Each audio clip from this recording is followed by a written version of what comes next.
கர்த்தராகிய இயேசு கிறிஸ்துவ நாமத்தில் உங்கள் யாவருக்கும் என்னுடைய அன்பின் வாழ்த்துக்கள். இந்த நாளுக்கான கர்த்தருடைய வார்த்தை எரேமியா புத்தகம் 4ஆம் அதிகாரம் 22வது வசனம் எப்படியா சொல்லுகிறது. என் ஜனங்களோ மதியற்றவர்கள், என்னை அறியாதிருக்கிறார்கள். அவர்கள் பைத்தியமுள்ள பிள்ளைகள், அவர்களுக்கு உணர்வே இல்லை. பொல்லாப்பு செய்ய அவர்கள் அறிவாளிகள், நன்மை செய்யவோ அவர்கள் அறிவில்லாதவர்கள் என்று. எனக்கு அருமையான தேவஜனமே, தேவனுடைய வார்த்தையை பார்த்தீர்களா? தம்முடைய பிள்ளைகளை பார்த்து பைத்தியம் உள்ளவர்கள், மதியற்றவர்கள், பொல்லாங்கு செய்கிறவர்கள், உணர்வில்லாதவர்கள் என்று இஸ்ரவேல் ஜனங்களை குறித்து கர்த்தர் சொல்லுகிறார். ஆம், அந்நிய ஜனங்களோடு கலந்து தேவாலயத்தை தீட்டுப்படுத்தி பாபிலோனர்கள் நாடு கடத்தப்படுவதற்கு முன் எச்சரிக்கப்படுகிறார். இன்னைக்கு ஆகாத சம்பாஷணைகள் நல் ஒழுக்கத்தை கெடுத்து தேவனுக்கு பிரியமில்லாதவர்களாய் ஆலயத்தை தீட்டுப்படுத்தி பரிசுத்தத்தின் குலைச்சலாக நீதிக்கு புறம்பாக இருக்கிற கிறிஸ்தவனை பார்த்து, ஊழியக்காரனை பார்த்து, தேவ பிள்ளையை பார்த்து கர்த்தர் சொல்லுகிறார், என் ஜனமே நீ மதியற்று இருக்கிறாய், உனக்கு அறிவில்லாது இருக்கிறது, நீ பைத்தியம் பிடித்து இருக்கிறாய், பொல்லாப்பு செய்ய ரொம்ப விசேஷித்தவனாய் இருக்கிறாய் என்று. இன்னைக்கு நம்ம மனம் திரும்புவோம். தேவனிடத்தில் நம்ம ஊழியத்தை குறித்து பொல்லாத ஊழியமா, நம்ம குடும்பத்தை பார்த்து பொல்லாத குடும்பமா, நம்ம பிள்ளைகளை பார்த்து பொல்லாத பிள்ளைகளா என்று கர்த்தர் சொல்லுவாரானால் நாம் எங்கே இருப்போம் என்பதை நீங்கள் சற்று கவனித்து பார்க்க வேண்டும்.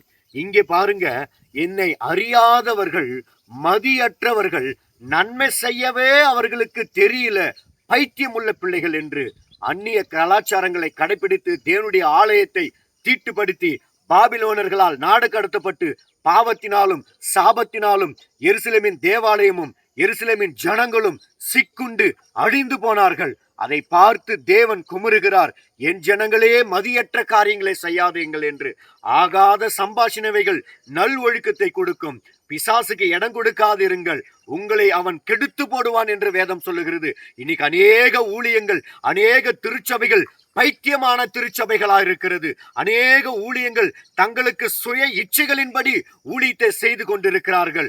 அவர்களுக்கு இச்சை அடக்கமில்லாதவர்களாய், அவர்கள் மாம்சத்துக்கு உட்பட்டு தேவனுக்கு பிரியமில்லாமல் மாம்சத்துக்கு உட்பட்டவர்கள் தேவனுக்கு பிரியமாய் இருக்க மாட்டார்கள் என்று வேதம் சொல்லுகிறது. ஏனெனில் மாம்ச சிந்தை மரணம், ஆவின் சிந்தையோ ஜீவனும் சமாதானமுமாய் இருக்கிறது. இந்த நாளிலே மாம்சத்தில் இருந்து விடுதலையாக்கப்பட்டு அந்த மாம்ச சிந்தை இருக்குமானால் உன்னுடைய சரீரத்தினுடைய இச்சை மாறாது, உன் வஸ்திரத்தினுடைய அழகு மாறாது, உன் முகக்கலையும் உன் தலைமுடிகளும் உன் பேச்சுகளும் உன் நடனங்களும் தேவனுக்கு பிரியமா இருக்காது. ஏனெனில் அது மாம்சத்துக்கு உட்பட்டு அது தேவனை பிரியப்படுத்துகிறபடினால் மாம்சத்துல நீ பிரியப்படுத்துவாயானால் அதை தேவன் அங்கீகரிக்க மாட்டார். அப்பேற்பட்ட ஊழியத்தை பார்த்து, அப்பேற்பட்ட பிரசங்கத்தை பார்த்து, அப்பேற்பட்ட திருச்சபையை பார்த்து, அப்பேற்பட்ட கிறிஸ்தவனை பார்த்துதான் இந்த வேதம் அவர்களை பார்த்து சொல்லுகிறது, என் ஜனங்களோ மதியற்றவர்கள், கர்த்தரை ஆராதிக்கிற சத்தியத்தின்படி ஆராதிப்பதில்லை, பரிசுத்தத்தின்படி ஆராதிப்பதில்லை, சுத்த இருதயத்தோடு ஆராதிப்பதில்லை, ஆவியில கட்டுண்டவர்களாய் சத்தியத்துல நிற்கிறவர்களாய் கர்த்தரை ஆராதிப்பதில்லை. இன்னைக்கு யாரு ஆண்டவரை பாடி துதித்தாலும் அவங்க பின்னாடி கைத்தட்டுற ஒரு கூட்டம் உண்டு. கர்த்தருடைய கோபாக்கனை வெளிப்பட போகிறது.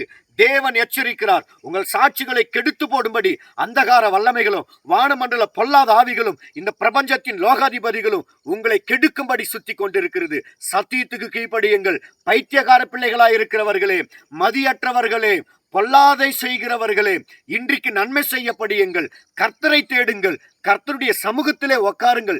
தேவனுக்கு பிரியமானது என்னது என்று அறிந்து கொள்ளுங்கள்.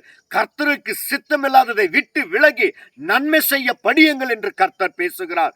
இந்த நாளிலே விசேஷித்த ஒரு அபிஷேகம், விசேஷித்த ஒரு இரக்கம், விசேஷித்த ஒரு கிருபை உன்னை தேடி வருகிறது. அந்த இரக்கத்தை விட்டு விடாதே, அந்த கிருபையை விட்டு விடாதே, அந்த அபிஷேகத்தை விட்டு விடாதே. தேவன் இரக்கமுள்ளவராயிருக்கிறார். இந்த நாளை அதை பயன்படுத்திக் கொள்ளுங்கள். உன் வாழ்க்கையிலே இந்த பைத்தியமான காரியங்கள், தேவனுக்கு பிரியமில்லாத காரியங்கள், அசுத்தமான கிரியைகள், மாம்சத்துக்கு உட்பட்ட கிரியைகள், தேவனுக்கு பிரியமில்லாதவைகள் எல்லாம் விட்டு விலகுங்கள். அப்பொழுது தேவன் உன்னில் பிரியமா இருப்பார். உன் ஜெபத்திற்கு பதில் கொடுப்பார். உன் ஆராதனையில கர்த்தர் வாசம் பண்ணுவார். உன் தேவைகளை கர்த்தர் சந்திப்பார். உன்னுடைய எல்லா தீங்குக்கும் விலக்கி தேவன் நன்மைக்கு ஏதுவாக உன்னை எடுத்து பயன்படுத்துவார். தேவன் உங்களோடு கூட இருக்க விரும்புகிறார். நீ சத்தியத்தோடு கூட இருப்பாயானால், நீ பொல்லாவைகளை விட்டு விலகுவாயானால், நீ பைத்தியமான காரியங்களை விட்டு விலகுவாயானால், கர்த்தருடைய சத்தத்துக்கு செவி கொடுப்பாயானால், நன்மை செய்வாயானால், இன்றைக்கு தேவன் உன்னை எடுத்து பயன்படுத்த விரும்புகிறார். இந்த மாம்சமான கிரியைகள், இந்த மாம்சமான சாயல்கள், இந்த உலகத்துக்கு ஏற்ற ஒத்த வேஷத்தோடு கூட, இந்த உலகத்துக்கு ஏற்ற பாரம்பரியத்தோடு கூட, இந்த உலகத்துக்கு ஏற்ற கலாச்சாரங்களோடு கூட, இந்த உலக மனிதர்களுக்கு ஏற்ற ஊழியங்களை எல்லாம் விட்டு விலகி தேவனுக்கு பிரியமாயிருங்கள். கர்த்தருடைய கோபாக்கனை வெளிப்பட போகிறது. தேவன் உங்களை பார்த்து, கர்த்தருடைய சத்தியத்துக்கு விரோதமாக இருக்கிறவர்களை பார்த்து பைத்தியக்காரர்கள் என்றும், பொல்லாதவர்கள் என்றும், அவர்கள் மதியற்றவர்கள் என்றும், நன்மை செய்ய தெரியாதவர்கள் என்றும் கர்த்தர் சொல்லுகிறார். இன்றைக்கு மனம் திரும்பு. நீ மனம் திரும்பாத பட்சத்தில் இதோ திருடனை போல வருவேன். தன் மானம் காக்கப்படாதபடி தன் நிறுவனத்தை, தன் வஸ்திரத்தை மூடிக்கொள்ளுகிறவன் பாக்கியவான் என்று வேதம் சொல்லுகிறது. எச்சரிப்பின் சத்தத்தை கேட்டு மனம் திரும்புங்கள். கர்த்தருக்கு பிரியமாக நடந்து கொள்ளுங்கள். தேவன் உங்களை ஆசீர்வதிப்பாராக. ஆமென்.